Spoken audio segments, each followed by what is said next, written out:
طبعا بعد غيبة طويلة بوريكم طبعا بثلاث ارفف هنعمل حاجة جميلة وبحاجات بسيطة من البيت.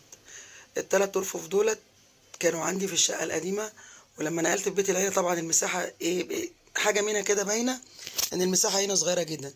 فحطيت الشاشة، المفروض ان انا احطها على مكتبة او حاجة حامل للشاشة، فالمكان ضيق عشان باب المطبخ قدامكم اهوت.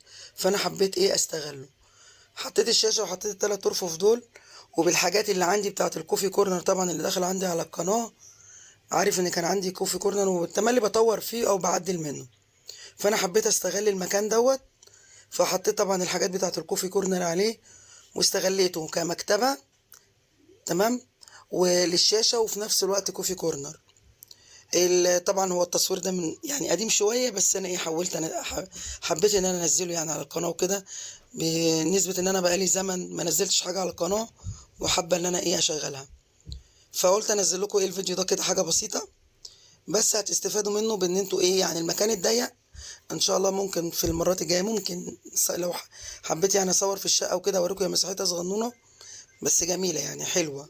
فانا بحاول ان انا استغل اي مكان فيها، ان انا ابقى حاطه فيها عفش كويس، تمام، وفي نفس الوقت الحاجه اللي عندي انا مش راكناها. يعني الكوفي كورنر ده لما نقلت ما كانش ليه مكان هنا في الشقه. هنا المفروض ان هنا كان فيه زي مكتبه كده، انتوا عارفين اللي هو النظام العسكري بتاع اوضه النوم الصغير ده، كنت حاطاه هنا وكنت حاطه عليه الشاشه. فحبيت اغير المكان لان طبعا باب المطبخ ضيق، فقلت لا هشيلها. لما طبعا نقلت هنا قلت هشيل المكتبه دي خالص واحط الارفف بتاعه الكوفي كورنر اللي هو طبعا كان قديم. فعلقتها وحبيت هحط عليها الحاجات. طبعا في حاجات انا شلتها وفي حاجات جبتها جديد، يعني مثلا اطقم الشاي والحاجات دي طبعا عندي قديمه، والجهاز الكوفي ده برضو كان قديم. بس بقى طبعا جبت براد، وجبت علب للسكر وللشاي والكلام دوت. دي اللي جديده، لكن كل الحاجات دي عندي قديمه من زمان يعني. فانا حبيت اوريكم طبعا ازاي تستغلوا مكان ضيق جدا. يعني طبعا انتوا مش متخيلين المكان ده قد ايه، يعني حجمه صغير جدا، فاهماني؟ بس استغليته وخليت منظره يعني كويس وكده بحاجات بسيطه من البيت. وانتوا لو عايزين تعملوا مثلا الارفف دي مش لازم تحطوا عليها الحاجات اللي انا حطاها.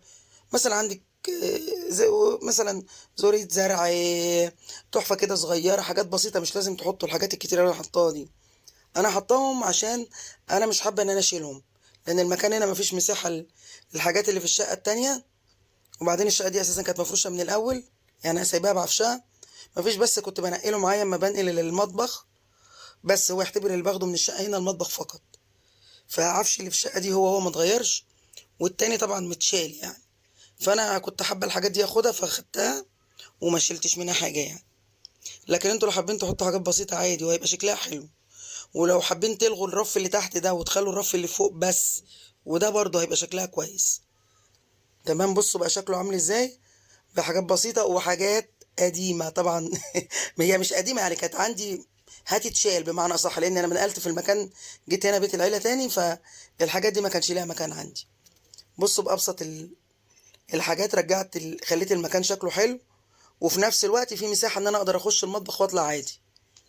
عايزاكم تقولوا لي إيه رأيكم، وإن شاء الله ادعوا لي أصور وأرجع للقناة تاني، ومحتاجة أدعمكم إن أنا أشغل القناة من أول وجديد. فعايزاكم تقولوا لي إيه رأيكم في الكوفي كورنر دوت، او في المكتبه، على حسب بقى انتوا ما تقولوا ايه رايكم في منظرها. وعايزه منكم تشجيع ان ارجع اصور تاني، ومتشكره لكم جدا.